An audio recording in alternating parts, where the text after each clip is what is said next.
যি কৈছোঁ লকডাউনৰে কামাল বুলি কৈছোঁ। কোমোৰা কুটিলোঁ, আলু কুটিলোঁ, চয়াবিন তিয়ালোঁ, তাৰপিছতে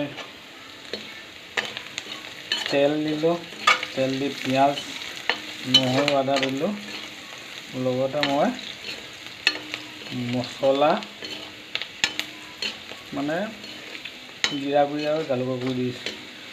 এইখিনি ভাজি পেলাই অলপ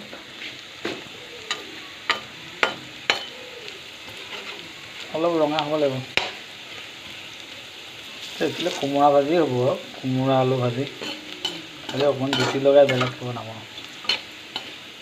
শিকি গ'লোঁ বুজিছে, বহুত 2 বছৰ বনাইছোঁ আৰু 2 বছৰ মাজে মাজে বনাই আছোঁ। ৰঙা হ'ল অলপ।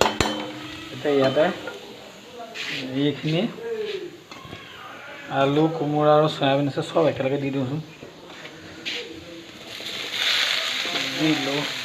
একেলগে দিলোঁ, দি এবাৰ লৰাই লৈছোঁ, নতুবা তলৰ পিঁয়াজটো বেছি ৰঙা হৈ যাব। খাবলৈ বহুত টেষ্টি হ'ব, তাতে আপোনালোকে খাবলৈ নাপাব। গতিকে হালধি অলপ দি দিওঁ, হালধি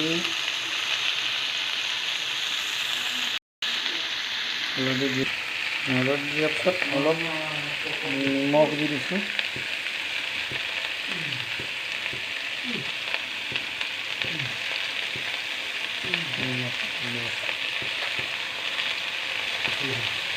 নিমখটো দি এতিয়া লৰাই দিছোঁ, মিক্স কৰি দিছোঁ ভালকৈ চব।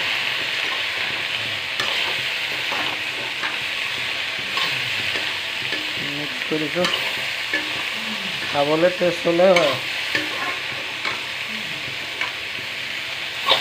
নতুবা গৃহিণী বাবা চবে গালি কৰিব, কি বনালি এইবিলাক। অৱশ্যে মই বনোৱা আজিলৈকে বেয়া হৈছে বুলি কোনেও কোৱা নাই। সেইখিনি ধুনীয়াকৈ মিক্স কৰি ল'লোঁ। মিক্স কৰি এইফালে ভাত হৈ গ'ল, ভাতটো দি দিছোঁ। মিক্স কৰি অলপ পানী দি দিছোঁ, নতুবা কোমোৰাটো নিসিজিব। শুকুৱাই দিম পাছত পানীটো, আন্ধাৰ হৈ গৈছে। পানীটো দি আকৌ অলপ লৰাইছোঁ। এতিয়া ঢাকি থৈছোঁ অলপ দি, অলপ পাছত চাম আমি। চাওঁচোন এতিয়া দাঙি কি হৈছে। ধুনীয়াকৈ উতলিছে।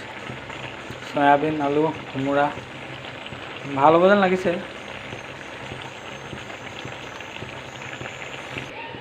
এয়া মোৰ ৰেডি হৈ গ'ল অমিতা আলু চয়াবিনৰ, অমিতা নহয় কোমোৰা আলু চয়াবিনৰ জ্বলা ভাজি।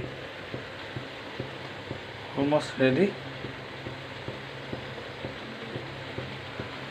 অকণমান সিজিলে আৰু নমাই থ'ম।